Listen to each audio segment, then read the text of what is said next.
Grace country over the last 10 years worst economic crisis face చేసింది. First of all Greece country history గురించి తెలుసుకుందాం. In the year of 1981 Greece European Union లో join అయింది. ఆ time కి country's డెప్ట్ to GDP ratio 28%. అదొక good ratio, ఎందుకంటే డెప్ట్ to GDP ratio less than 60% ఉంటే then it is considered good. If డెప్ట్ to GDP ratio more than 60% ఉంటే దెన్ ఆ కంట్రీస్ డెప్ట్ అనేది ఇంక్రీజ్ అవుతుంది అని అర్థం. అండ్ ఆ కంట్రీస్ ఎకానమీ ఫ్లాండరింగ్ అని మీనింగ్. 1981 నుంచి 1999 దాకా ఉన్న గవర్నమెంట్ మిస్ మేనేజ్మెంట్ వల్ల కంట్రీస్ డెప్ట్ టు జీడిపి రేషియో చాలా ఇంక్రీజ్ అయింది. బై 1999 డెప్ట్ to GDP ratio of Greece is 97%. And in the year of 1999 European Union euro కరెన్సీని లాంచ్ చేశారు. గ్రీస్ కంట్రీ కూడా ఈ యూరో కరెన్సీని వాళ్ళ కంట్రీలో యూజ్ చేద్దామని అనుకుంది. But as per European Union euro కరెన్సీని ఏ కంట్రీ యూజ్ చేయాలనుకున్నా ఆ కంట్రీ మాస్ట్రిచ్ క్రైటీరియాని ఫుల్ఫిల్ చేయాలి. ఈ మాస్ట్రిచ్ క్రైటీరియా ఏంటంటే ఏ కంట్రీకైనా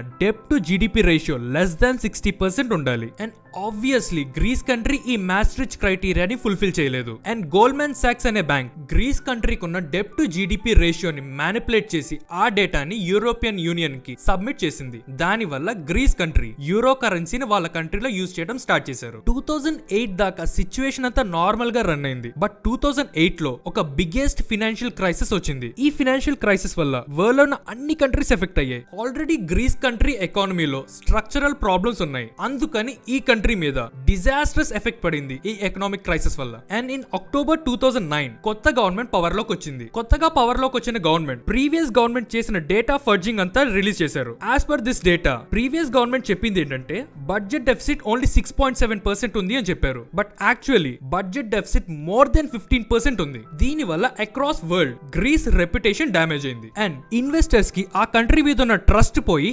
ఇన్వెస్ట్మెంట్స్ ని విత్డ్రా చేసుకున్నారు. అండ్ కంట్రీకి ఉన్న క్రెడిట్ రేటింగ్ డౌన్ గ్రేడ్ చేశారు. అంటిల్ 2010 కంట్రీలో డెప్ట్స్ ఇంక్రీజ్ అవుతానే ఉన్నాయి. అండ్ ఆ కంట్రీలో ఇన్వెస్ట్ చేయడానికి ఎవరు రెడీగా లేరు అప్పట్లో investors. So countries economy drastic గా క్రాష్ అవటం స్టార్ట్ చేసినప్పుడు ఈ క్రైసిస్ వల్ల 2010 లో కంట్రీస్ ఎకానమీ $300 బిలియన్ ఉంది. అండ్ బై 2017 అదే ఎకానమీ $200 బిలియన్ కి పడిపోయింది. In the year of 2010 countries unemployment rate 10% ఉంది. And in the year of 2013 అది 28% అయింది. And at its peaks countries unemployment rate 60% కూడా టచ్ అయింది. But as of now it is 40%. కంట్రీలో ఉన్న ఎడ్యుకేటెడ్ పీపుల్ అందరూ కంట్రీ వదిలేసి వెళ్ళటం స్టార్ట్ చేశారు. ఎందుకంటే వాళ్ళకి ఆ కంట్రీలో ఫ్యూచర్ కనపడలేదు. And also Greece ageing crisis అని ఒకటి ఫేస్ చేస్తుంది. ఆల్రెడీ ఆ కంట్రీలో ఫర్టిలిటీ రేట్ చాలా తక్కువ. In the year of 2005 country's population 11 million ఉంది. As of now country's population 10.5 million కి తగ్గిపోయింది. ఇలాగే తగ్గుతుంటే బై 2050 కంట్రీస్ పాపులేషన్ 8 మిలియన్ అయిపోతుంది. కంట్రీలో ఇలాంటి సిచ్యువేషన్ ఉందని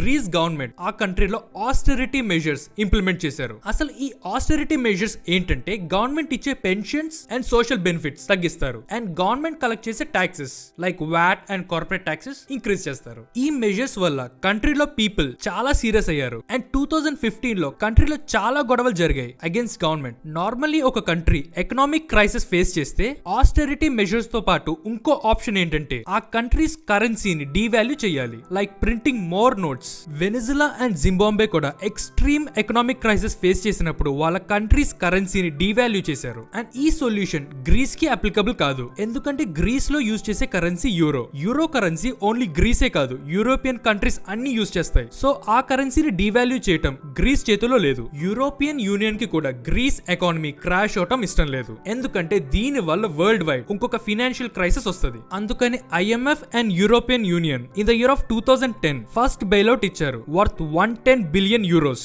గ్రీస్ కి. అండ్ ఇన్ రిటర్న్ కంట్రీలో ఆస్టెరిటీ మెజర్స్ ఇంప్లిమెంట్ చేయమని చెప్పారు. బట్ ఈ బెయిల్అవుట్ కూడా ఫెయిల్ అయింది. అందుకనే IMF and European union in the year of 2012 second bailout ఇచ్చింది వర్త్ 130 బిలియన్ యూరోస్. అండ్ కంట్రీలో ఆస్టెరిటీ మెజర్స్ ఇంకా ఇంక్రీజ్ చేయమని చెప్పారు. ఈ ఆస్టెరిటీ మెజర్స్ వల్ల కంట్రీలో ఉన్న పీపుల్ అందరూ ఇరిటేట్ అయ్యి 2015 ఎలక్షన్స్ లో యాంటీ ఆస్టెరిటీ పార్టీకి ఓట్ చేశారు. ఆ పార్టీ కంట్రీలో ఉన్న ఆస్టెరిటీ మెజర్స్ అన్ని స్టాప్ చేస్తామని ప్రామిస్ చేశారు. 2015 ఎలక్షన్స్ లో ఈ పార్టీ విన్ అయింది. 2016-17 కి ఆ పార్టీ కూడా రియలైజ్ అయింది ఏంటంటే గ్రీస్ కంట్రీలో ఆస్టెరిటీ మెజర్స్ ఇంప్లిమెంట్ చేయటం వల్లే కంట్రీస్ ఎకానమీ రివైవ్ అవుతుందని. దీని తర్వాత in the year of 2018 IMF and European Union Greece కి థర్డ్ బెయిల్అవుట్ ఇచ్చింది worth 86 billion euros. And finally Greece economy positive results చూడటం స్టార్ట్ చేసింది. అండ్ గ్రీస్ జీడిపి కూడా అప్పటి నుంచి ఇంక్రీజ్ అవటం స్టార్ట్ చేసింది. As of now Greece IMF and European Union కి 280 బిలియన్ యూరోస్ డెప్ట్ ఉంది. ఈ స్టోరీ విన్న తర్వాత